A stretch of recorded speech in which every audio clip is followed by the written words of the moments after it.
यह बात उस समय की है जब महात्मा बुद्ध अपने शिष्यों के साथ जाकर दूसरे गांव में प्रवचन दिया करते थे। एक बार की बात है, गर्मी का समय था। बहुत तेज कड़ाके की धूप निकली हुई थी। महात्मा बुद्ध और उनके शिष्य किसी गांव में प्रवचन देने जा रहे थे।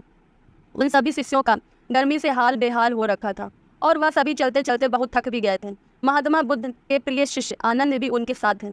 अब आनंद के मन में भी सवाल उठ रहे थे। अंत में उन्होंने बुद्ध से कहा, गांव कब आएगा और यहाँ से कितनी दूरी है? हम थक गए हैं। वहीं खेत में एक बूढ़ा व्यक्ति काम कर रहा था।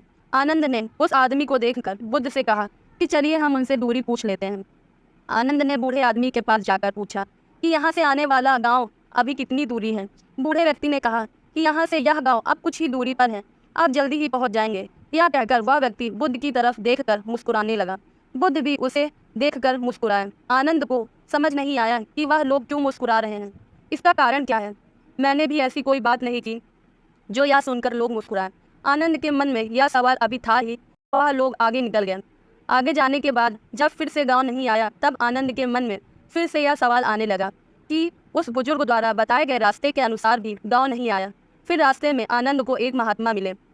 आनंद ने उन महात्मा से फिर से वही पूछा कि आगे आने वाला गांव और कितनी दूरी पर है? महात्मा ने कहा कि ज़्यादा दूर नहीं है, बस 2-4 किलोमीटर की दूरी है।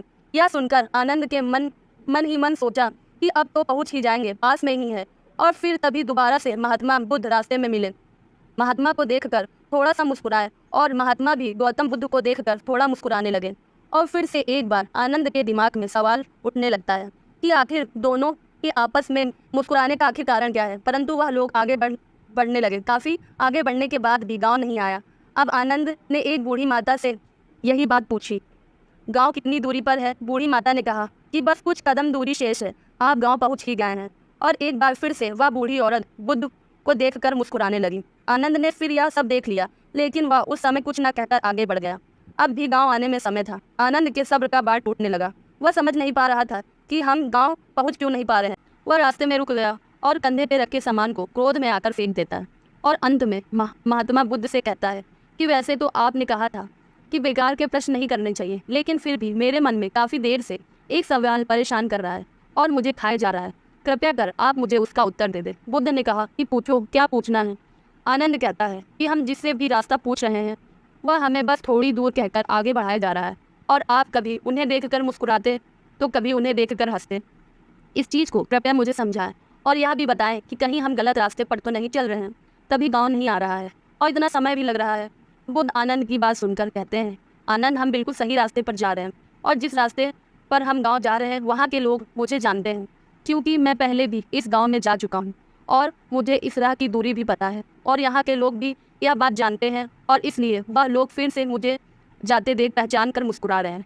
और जिस तरह हम लोगों को अपने लक्ष्य प्राप्ति के लिए उन्हें उपदेश देते हैं और उन्हें अपने जीवन के पथ पर सफलता हेतु निरंतर चलने को प्रेरित करते हैं, ठीक बिल्कुल उसी तरह राह में मिले एक व्यक्ति हमें हमारे कार्य पथ पर हमारे मंजिल की और निरंतर बढ़ते रहने का उपदेश और देते गए ताकि हम अपनी मंजिल तक पहुंच सकें।